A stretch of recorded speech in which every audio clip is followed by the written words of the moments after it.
வணக்கம் மக்களே, welcome back to நீற்று இன்று நாளை. இன்னைக்கு நம்ம வீடியோல ரொம்ப ஈஸியா பண்ணக்கூடிய மக்கானா கீர் தான் பண்ண போறோம். மக்கானா கீர்னு சொல்றதா இல்லைன்னா ரசமலாய்னு சொல்றதான்னு தெரியல, ஏன்னா அவ்வளோ டேஸ்டியா இருந்தது. பண்றதுக்கும் பாத்தீங்கன்னா ரொம்ப ஈஸி, ரொம்ப கம்மியான இன்கிரீடியன்ஸ் தான் நமக்கு தேவைப்படும். இந்த மக்கானா கீரை நான் எப்படி பண்ணங்கிறத பாக்குறதுக்கு முன்னாடி நம்ம சேனலுக்கு நீங்க ஃபர்ஸ்ட் டைமா வரீங்கன்னா மறக்காம சப்ஸ்கிரைப் பண்ணுங்க. இப்ப வாங்க வீடியோக்குள்ள போகலாம். பாதி அளவுக்கு மக்கானாவை நம்ம அரைச்சு போட போறோம். பாதி அளவுக்கு மக்கானாவை அப்படியே முழுசா போட போறோம். அதனால இந்த பால்ஸ் எல்லாம் பாத்தீங்கன்னா உங்களுக்கு ரசமலாய் மாதிரி இருக்கும். கிரேவி பாத்தீங்கன்னா அப்படியே இந்த குல்ஃபி டேஸ்ட்ல இருக்கும். இது ஒரு ஃபில்லிங்கான கீர். இன்னைக்கு நம்ம சர்க்கரை யூஸ் பண்ணி தான் பண்ண போறோம். பட் நீங்க சர்க்கரை வேண்டாம்னு நினைச்சீங்கன்னா சர்க்கரையை ஸ்கிப் பண்ணிட்டு அதுக்கு பதிலாக டேட்ஸை சாப் பண்ணி சேர்த்துக்கலாம். மக்கானா கீர் பண்றதுக்கு நல்லா அடிகனமா இருக்கிற கடாய் எடுத்துக்கோங்க. கடாயில 1 டீஸ்பூன் நெய் சேர்த்து உருக்கிக்கலாம். நெய் உருகுனதுக்கு அப்புறமா அரைக்கப் அளவுக்கு மக்கானா அந்த நெய்ல சேர்த்துட்டு வறுத்துக்கோங்க. மக்கானா நல்லா பொறப்பொறன்னு ஆற வரைக்கும் வறுத்துக்கணும். மக்கானா பாதி வறுபட்டதுக்கு அப்புறமா ஒரு கைப்பிடி அளவுக்கு இதுலயே நட்ஸ் சேர்த்துக்கலாம். பாதாம், முந்திரி, பிஸ்தா, அக்ரூட் இது 4 தான் நான் சேர்த்திருக்கேன்.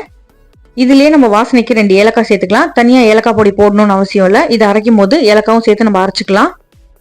நீங்க கிளறிட்டே இருந்தாலே மக்கானா ஈவனா ரோஸ்ட் ஆகும். ஒன்னு எடுத்து நொறுக்கி பாருங்க, பொடி பொடி ஆச்சுன்னா உங்க மக்கானா ரோஸ்ட் ஆயிடுச்சுன்னு அர்த்தம். ரோஸ்ட் ஆன மக்கானா நட்ஸ் எல்லாத்தையும் நல்லா ஆற விட்டுட்டு ஒரு மிக்சி ஜார்ல சேர்த்துட்டு பல்ஸ் பண்ணி அரைச்சிக்கோங்க. உங்களால எவ்வளவு நைஸா அரைக்க முடியுமோ அவ்வளவு நைஸா அரைச்சிக்கோங்க.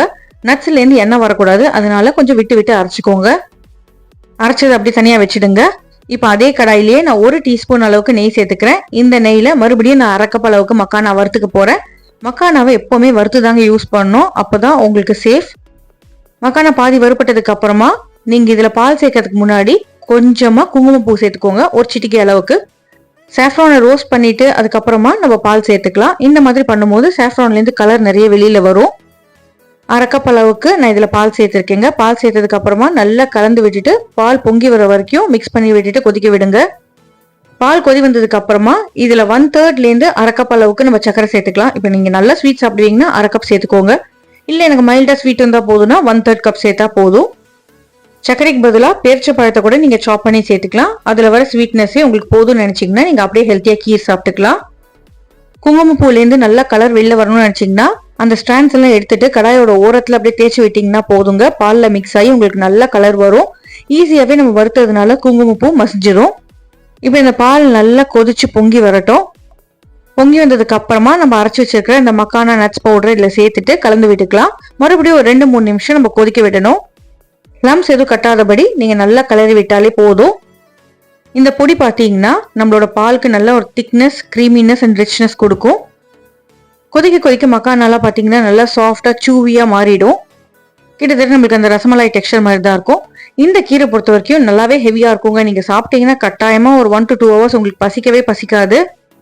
2 மினிட்ஸ் கழிச்சு நீங்க நல்லா மிக்ஸ் பண்ணி விட்டுட்டு அடுப்பு ஆஃப் பண்ணிட்டு மேல அப்படியே நட்ஸ் தூவி விட்டுருங்க. பாதாம், முந்திரி, பிஸ்தா, அதுக்கப்புறமா கொஞ்சமா ரைசின் சேர்த்துக்கலாம். எல்லாத்தையுமே நல்லா ஸ்லைஸ் பண்ணிட்டு சேர்த்துக்கோங்க. இந்த மாதிரி கார்னிஷ் பண்ணி சாப்பிடும்போது நம்மளுக்கு நல்லா ரிச்சா இருக்கும். ஸ்மூத்தா போற இந்த கீருக்கு நட்ஸ் தாங்க கிரன்ச் கொடுக்கும். இந்த கீர் ஆற ஆற உங்களுக்கு திக் ஆயிட்டே போகுங்க. உங்களுக்கு வேணும்னா நீங்க சூடா சர்வ் பண்ணலாம், இல்லைன்னா ஃப்ரிட்ஜ்ல போட்டு சில்டா சர்வ் பண்ணுங்க. சாப்பிட்றதுக்கு சூப்பரா இருக்கும். ட்ரை பண்ணி பாருங்க, எப்படி வந்ததுங்கிறத எனக்கு மறக்காம கமெண்ட்ஸ்ல சொல்லுங்க.